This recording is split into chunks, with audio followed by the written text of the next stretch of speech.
ಗೊಂದಲ ಗೊಂದಲ ಗೊಂದಲ ಬರೀ ಗೊಂದಲ. ಎಲ್ಲಿ ಕೇಳಿದ್ರು ಕೂಡ ಗೊಂದಲ, ಏನ್ ನೋಡಿದ್ರು ಕೂಡ ಗೊಂದಲ. ಜಾತಿ ಗಣತಿ ಸಮೀಕ್ಷೆ ಮಾಡೋದಕ್ಕೆ ಕೌಂಟೌನ್ ಶುರುವಾಗಿದೆ. ಆದರೆ ಒಂದೊಂದೇ ಗೊಂದಲಗಳ ಸಮೀಕ್ಷೆಯ ಸುತ್ತ ಈಗ ಸಮಸ್ಯೆಗಳನ್ನು ಹೆಚ್ಚು ಮಾಡ್ತಾ ಇವೆ. ಹಾಗಿದ್ರೆ ಇಲ್ಲಿವರೆಗೆ ಹಿಂದುಳಿದ ವರ್ಗಗಳ ಆಯೋಗ ಮಾಡಿಕೊಂಡಿರುವಂತ ಎಡವಟ್ಟುಗಳು ಏನು? ಈ ಬಗ್ಗೆನೇ ಒಂದು ರಿಪೋರ್ಟ್ ಇದೆ, ಬನ್ನಿ ನೋಡೋಣ.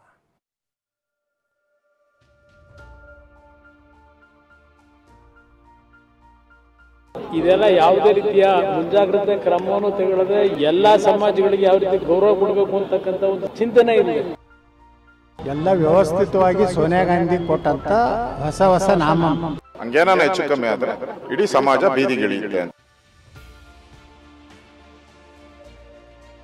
ಧರ್ಮದಲ್ಲಿ ಸಾಕಷ್ಟು ಉಪಪಂಗಡಗಳಿದಾವಲ್ಲ, ಅವುಗಳನ್ನ ನೀವು ಪಟ್ಟಿಗೆ ಮಾಡಿಲ್ಲ.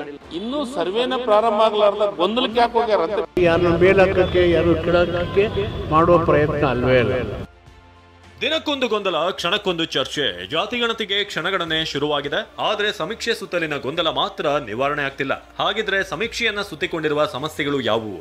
ಎಳೆಳೆಯಾಗಿ ತೋರಿಸ್ತೀವಿ ನೋಡಿ. ಗೊಂದಲ ನಂಬರ್ 1, ಕ್ರಿಶ್ಚಿಯನ್ ಧರ್ಮದ ಜೊತೆ ಹಿಂದೂ ಜಾತಿಗಳ ಹೆಸರು.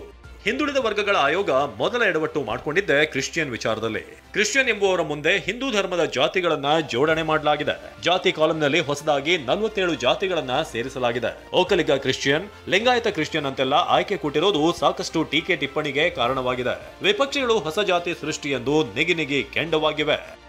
ಇಲ್ಲಿ ಬೆಂಕಿ ಹಚ್ಚತಕ್ಕಂಥ ಕೆಲಸಕ್ಕೆ ಕೊನೆ ಹಂತದಲ್ಲಿ ಈ ಮುಖ್ಯಮಂತ್ರಿಗಳು ಇದೆಲ್ಲ ಯಾವುದೇ ರೀತಿಯ ಮುಂಜಾಗ್ರತೆ ಕ್ರಮವನ್ನು ತೆಗೆದುಕೊಳ್ಳದೆ ಯೋಚನೆ ಮಾಡದೆ ಎಲ್ಲ ಸಮಾಜಗಳಿಗೆ ಯಾವ ರೀತಿ ಗೌರವ ಕೊಡಬೇಕು ಅಂತಕ್ಕಂಥ ಒಂದು ಸಣ್ಣ ಕಿಂಚಿತ್ತು ಚಿಂತನೆ ಇಲ್ಲದೆ ಇವತ್ತು ಈ ಸರ್ಕಾರ ಈ ರೀತಿಯನ್ನು ಮಾಡ್ಕೊಂಡು ಹೊರಟಿದ್ದಾರೆ. ಇದಕ್ಕೆ ಪ್ರತಿಫಲ ಮುಂದೆ ಕಾಣ್ತಾರೆ. ಯಾವುದೇ ಕಾರಣಕ್ಕೂ ಆದರೆ ಅದನ್ನ ಬೀದಿಗಿಳಿದು ಹೋರಾಟ ಮಾಡ್ತೀರಿ ಅಂತ ಕಾಲಂ ತೆಗಿಬೇಕು. ಹಂಗೇನ ಹೆಚ್ಚು ಕಮ್ಮಿ ಆದ್ರೆ ಇಡೀ ಸಮಾಜ ಬೀದಿಗಿಳಿಯುತ್ತೆ ಅಂತ ಸಂದೇಶನೂ ಕೂಡ ಆಗಿದೆ. ಎಲ್ಲ ವ್ಯವಸ್ಥಿತವಾಗಿ ಸೋನಿಯಾ ಗಾಂಧಿ ಕೊಟ್ಟಂತ ಹೊಸ ನಾಮ ಇದರ ಸಂಚನ ಹಿನ್ನೆಲೆಯಲ್ಲಿ ಇವತ್ತು ಏನು ಈ ರೀತಿಯ ಒಂದು ಜಾತಿ ವರ್ಗೀಕರಣ ಮಾಡ್ಯಾರ. ಅವು ನಮ್ಮ ದೇಶನಾಗನೇ ಇಲ್ಲ ಆ ಜಾತಿಗಳು. ಆದರೆ ಈ ಗೊಂದಲಕ್ಕೆ ಸರ್ಕಾರ ತೆರೆ ಎಳೆಯುವ ಪ್ರಯತ್ನ ಮಾಡಿದಂತೆ ಕಾಣ್ತಿದೆ. 47 ಜಾತಿಯ ಕಾಲಂ ತೆಗೆದುಹಾಕಲು ಸರ್ಕಾರ ಸೂಚನೆ ಕೊಟ್ಟಿದೆ ಎಂಬ ಮಾಹಿತಿ TV9ಗೆ ಲಭ್ಯವಾಗಿದೆ. ಸಮೀಕ್ಷೆ ವೇಳೆ ಕ್ರಿಶ್ಚಿಯನ್ ಮತ್ತು ಮತಾಂತರ ಕ್ರಿಶ್ಚಿಯನ್ 2 ಕಾಲಂ ಬಳಕೆಗೆ ಸಲಹೆ ಕೊಟ್ಟಿದೆ. ಈ ನಡುವೆ ಕ್ರಿಶ್ಚಿಯನ್ ಸೇರ್ಪಡೆ ಬಗ್ಗೆ ಮರುಪರಿಶೀಲನೆ ನಡೆಸುವಂತೆ ರಾಜ್ಯಪಾಲರು ಸಿಎಂ ಸಿದ್ದರಾಮಯ್ಯಗೆ ಪತ್ರ ಬರೆದಿದ್ದಾರೆ. ಗೊಂದಲ ನಂಬರ್ 2, ಲಿಂಗಾಯತ ಜಾತಿಗಳ ಹೆಸರು ತಿರುಗಾಮುರುಗ. ಆಯೋಗದ ಎರಡನೇ ದೊಡ್ಡ ಎಡವಟ್ಟು ಅಂದ್ರೆ ಅದು ಲಿಂಗಾಯತ ಸಮುದಾಯದ ವಿಚಾರದಲ್ಲಿ. ಲಿಂಗಾಯತ ಜಾತಿಗಳನ್ನ ತಿರುಗಾಮುರುಗ ಮಾಡಿಕೊಂಡು ಬರೆದಿರೋದು ಸಮುದಾಯದ ಅಸಮಾಧಾನಕ್ಕೆ ಕಾರಣವಾಗಿದೆ. ಒಂದು ಲಿಂಗಾಯತ ಅಗಸಕ್ಕೆ ಒಂದು ಕೋಡ್ ಕೊಟ್ಟಾರೆ, ಅಗಸ ಲಿಂಗಾಯತಕ್ಕೆ ಒಂದು ಕೋಡ್ ಕೊಟ್ಟಾರೆ. ಲಿಂಗಾಯತ ಕಮ್ಮಾರ ಬೇರೆ, ಕಮ್ಮಾರ ಲಿಂಗಾಯತ ಬೇರೆ. ಈ ಹಿಂದುಳಿದ ವರ್ಗ ಆಯೋಗ ಸಾಕಷ್ಟು ದ್ವಂದ್ವಗಳನ್ನು ಅದರಲ್ಲಿ ಹಾಕಿದೆ. ಗೊಂದಲ ನಂಬರ್ 3, ಜಾತಿ ಸೇರ್ಪಡೆಗೆ ಅಧ್ಯಯನ ಆಗಿಲ್ಲ, ಆಕ್ಷೇಪಣೆಗೆ ಅವಕಾಶ ಕೊಟ್ಟಿಲ್ಲ. ಇನ್ನು ಜಾತಿ ಸೇರ್ಪಡೆಯ ಬಗ್ಗೆ ಅಧ್ಯಯನ ಆಗಿಲ್ಲ, ಆಯೋಗ ಏಕಾಏಕಿ ನಿರ್ಣಯ ಕೈಗೊಂಡಿದೆ ಅನ್ನುವ ಆರೋಪ ಕೂಡ ಇದೆ. ಆಕ್ಷೇಪಣೆ ಸಲ್ಲಿಸುವುದಕ್ಕೆ ಹೆಚ್ಚು ಅವಕಾಶ ಕೊಟ್ಟಿಲ್ಲ ಎಂಬುದು ಗೊಂದಲ ಸೃಷ್ಟಿಸಿದೆ. ಗೊಂದಲ ನಂಬರ್ 4, ಹಳೆ ಕೈಪಿಡಿಗೂ ಹೊಸ ಕೈಪಿಡಿಗೂ ವ್ಯತ್ಯಾಸ. ಜಾತಿಗಣತಿ ಕೈಪಿಡಿಯನ್ನು ಕೂಡ ಆಯೋಗ ತರಾತುರಿಯಲ್ಲಿ ರೆಡಿ ಮಾಡಿತ್ತು.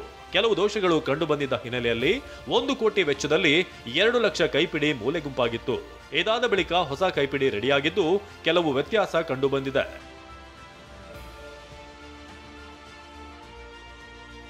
ಗೊಂದಲ ನಂಬರ್ 5, ಹಿಂದುಳಿದ ಆಯೋಗದಲ್ಲಿ ಒಮ್ಮತ ಇಲ್ಲ. ಜಾತಿ ಗಣತಿ ಬಗ್ಗೆ TV9ಗೆ ಮತ್ತೊಂದು ಎಕ್ಸ್ಕ್ಲೂಸಿವ್ ಮಾಹಿತಿ ಲಭ್ಯವಾಗಿದೆ. ಜಾತಿ ಪಟ್ಟಿಗೆ ಆಯೋಗದಲ್ಲಿ ಒಮ್ಮತ ಮೂಡಿಲ್ಲ ಎನ್ನಲಾಗಿದೆ. 4 ಪೈಕಿ 3 ಸದಸ್ಯರು ಇದಕ್ಕೆ ಆಕ್ಷೇಪ ಸಲ್ಲಿಸಿದ್ದಾರೆ. ಹೀಗೆ ಸಾಲು ಸಾಲು ಎಡವಟ್ಟುಗಳು ಆಗ್ತಿವೆ. ಇದನ್ನ ಪಂಚಮಸಾಲಿ ಪೀಠದ ವಚನಾನಂದ ಸ್ವಾಮೀಜಿ ಷಡ್ಯಂತ್ರ ಅಂತ ಕರೆದಿದ್ದಾರೆ. ಕ್ರಿಶ್ಚಿಯನ್ ಧರ್ಮದಲ್ಲಿ ಸಾಕಷ್ಟು ಉಪಪಂಗಡಗಳಿದಾವಲ್ಲ, ಅವುಗಳನ್ನ ನೀವು ಪಟ್ಟಿಗೆ ಮಾಡಿಲ್ಲ. ಅಷ್ಟೇ ಮುಸ್ಲಿಂನಲ್ಲಿ ಇಸ್ಲಾಂ ಧರ್ಮದಲ್ಲಿ ಇದಾವಲ್ಲ, ಅವುಗಳನ್ನ ಯಾಕೆ ಪಟ್ಟಿ ಮಾಡಿಲ್ಲ? ಯಾಕೆ ನೀವು ಹಿಂದೂಗಳನ್ನ ಟಾರ್ಗೆಟ್ ಮಾಡ್ತಾ ಇದ್ದೀರಾ? ಯಾಕೆ ನೀವು ಲಿಂಗಾಯತರನ್ನ ಟಾರ್ಗೆಟ್ ಮಾಡ್ತಾ ಇದ್ದೀರಾ? ಅಂದರೆ ಇದ್ರ ಹಿಂದೆ ಒಂದು ಷಡ್ಯಂತ್ರ ಇದೆ. ಈ ಷಡ್ಯಂತ್ರ ಈ ಸಮಾಜಕ್ಕೆ ಸ್ಪಷ್ಟವಾಗಿದೆ. ಆದರೆ ಸರ್ಕಾರ ಇಂತಹದೊಂದು ಆರೋಪವನ್ನ ತಳ್ಳಿ ಹಾಕಿದೆ. ಇನ್ನೂ ಸರ್ವೇನ ಪ್ರಾರಂಭ ಆಗಲಾರ್ದ ಗೊಂದಲಕ್ಕೆ ಯಾಕೆ ಹೋಗ್ಯಾರ ಅಂತ ಬಿಜೆಪಿ ಅವರು ನನಗೆ ಅರ್ಥ ಆಗವಲ್ದು. ವಿರೋಧ ಪಕ್ಷರು ಗೊಂದಲಕ್ಕೆ ಹೋಗ್ಯಾರ, ಕೆಲವೊಂದಿಷ್ಟು ನಾಯಕರು ಗೊಂದಲಕ್ಕೆ ಹೋಗ್ಯಾರ. ಯಾಕೆ ಹೋಗ್ಯಾರ? ಯಾರ ಮೇಲೂ ಎತ್ಕಟ್ಟಕ್ಕೋ ಯಾರನ್ನ ಮೇಲಕ್ಕೆ ಯಾರು ಕೆಳಕ್ಕೆ ಮಾಡುವ ಪ್ರಯತ್ನ ಅಲ್ವೇ ಅಲ್ಲ. ಪ್ರತಿ ಪ್ರಜೆಯ ಸಾಮಾಜಿಕ ಶೈಕ್ಷಣಿಕ ಆರ್ಥಿಕ ಬದುಕು ಹೇಗಿದೆ ತಿಳ್ಕೊಳ್ಳೋಕ್ಕೆ ಮಾಡುವ ಒಂದು ಸಮೀಕ್ಷೆ. ಈ ಸಮೀಕ್ಷೆಗೆ ಅಡ್ಡ ಮಾಡೋದಕ್ಕೆ ಏನಿದೆ ಅದರಲ್ಲಿ? ಗೊಂದಲ ಸೃಷ್ಟಿಯಾಗಿರುವುದರಿಂದ ಸಿಎಂ ಸಿದ್ದರಾಮಯ್ಯ ಮತ್ತೊಂದು ಸುತ್ತಿನ ಸಭೆ ಕರೆದಿದ್ದಾರೆ. ಈ ಮಧ್ಯೆ ಗದಗದಲ್ಲಿ ಕುರುಬ ಎಂದು ಬರೆಸಿ ಅಂತ ಕರೆ ಕೊಟ್ಟಿದ್ದಾರೆ. ಈ ಕುರುಬರಲ್ಲಿ ಅನೇಕ ಜಾತಿಗಳಿದ್ದಾವೆ.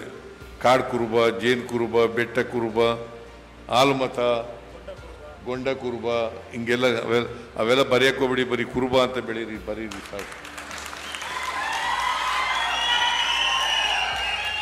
ಜಾತಿ ಗಣತಿಗೆ ಕ್ಷಣಗಣನೆ ಶುರುವಾಗಿದೆ. ನಾಳೆ ಕಳೆದ್ರೆ ಶಿಕ್ಷಕರು ಮನೆ ಮನೆಗೆ ತೆರಳಲಿದ್ದಾರೆ. ಕುಟುಂಬಗಳ ದತ್ತಾಂಶ ಕಲೆ ಹಾಕ್ತಾರೆ. ಆದರೆ ಸಮೀಕ್ಷೆ ಸುತ್ತಲಿನ ಗೊಂದಲ ಮಾತ್ರ ಹಾವಿನ ಹುತ್ತದಂತೆ ಬೆಳೆಯುತ್ತಲೇ ಇದೆ. ಹರೀಶ್ ಜೊತೆ ಪ್ರಮೋದ್, TV9 ಬೆಂಗಳೂರು.